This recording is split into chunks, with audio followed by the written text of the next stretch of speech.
Welcome to Wieland by Charles Brockden Brown. This is our first real work of literature, a whole Gothic novel by our first American-born author. Let's start by looking at Charles Brockden Brown himself.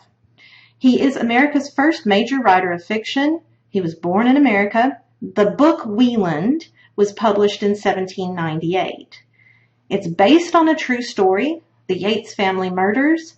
You should have the Norton Critical Edition of Wieland so that after the novel, in the back of the book, there are sources. You have some sources, such as the account of the Yates family murders, that you can read. You might want to read what actually happened to the real Yates family before you read the novel.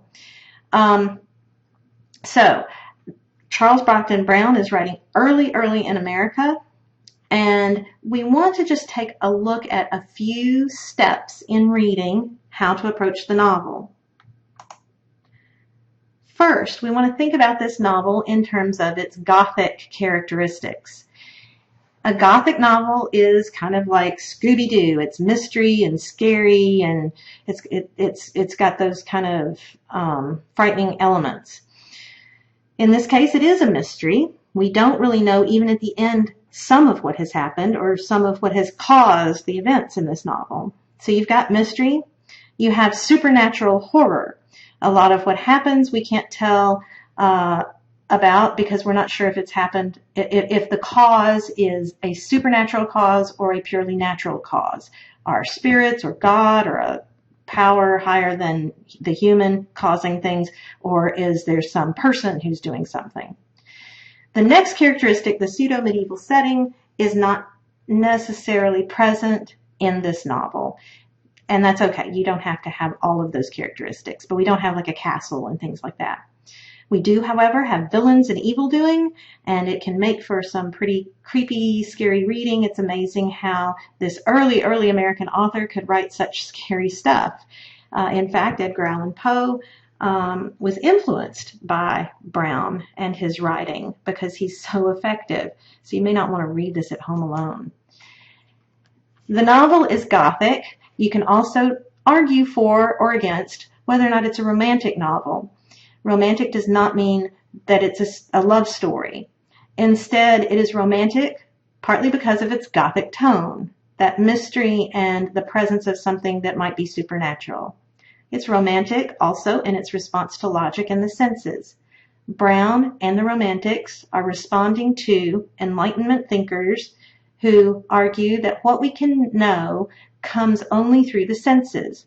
If we can't hear it, see it, taste, touch, whatever, if we can't empirically know something, then it's really not knowable or we can't really talk about it. The Romantics respond to this by saying, no, there's definitely something more to reality. There is something transcendent, whether it's God or the sublime or some bigger power, some spirit. Emerson will talk about the oversoul. You don't need to know about all of that right now, but you do want to think about the fact that it is romantic in that the possibility of the supernatural is present. Also, you can argue for or against whether or not the novel is romantic in its appreciation of democracy. The Romantics did like democracy. Can you tell what Brown thinks about democracy in this novel? Democracy is based on the fact that people are to some extent inherently good and perhaps that they could make decent decisions. They have good judgment. Think about what Brown is saying about the judgment of his characters, and what do you think he would say about a government run by people like his characters? Can they make good decisions or not? This is a point of interest for Brown. If you look in the back of your book again, you may find some correspondence between Brown and Thomas Jefferson. He wrote to Thomas Jefferson. So he is thinking about democracy and American government. Finally, you want to think about the author versus characters. Be sure that you don't confuse Brown's vision with the character's vision. Characters can have views that might be good or bad, Brown may share them or may not share the views. He creates characters as good or bad, successful, failing, whatever, to reveal what he thinks about the views. Think about each character, whether the character makes decisions that lead to success or failure.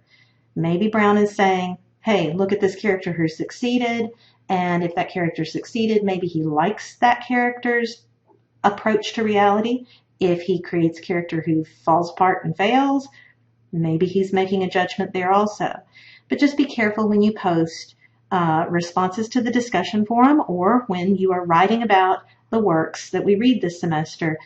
You want to make sure that you talk about the author in terms of what the author thinks, as opposed to if you're talking about what a character thinks, and then you should name the character. So go on from here and look at the other lecture videos and be sure that you're meeting your first priority, which is to read the novel. I hope you enjoy it.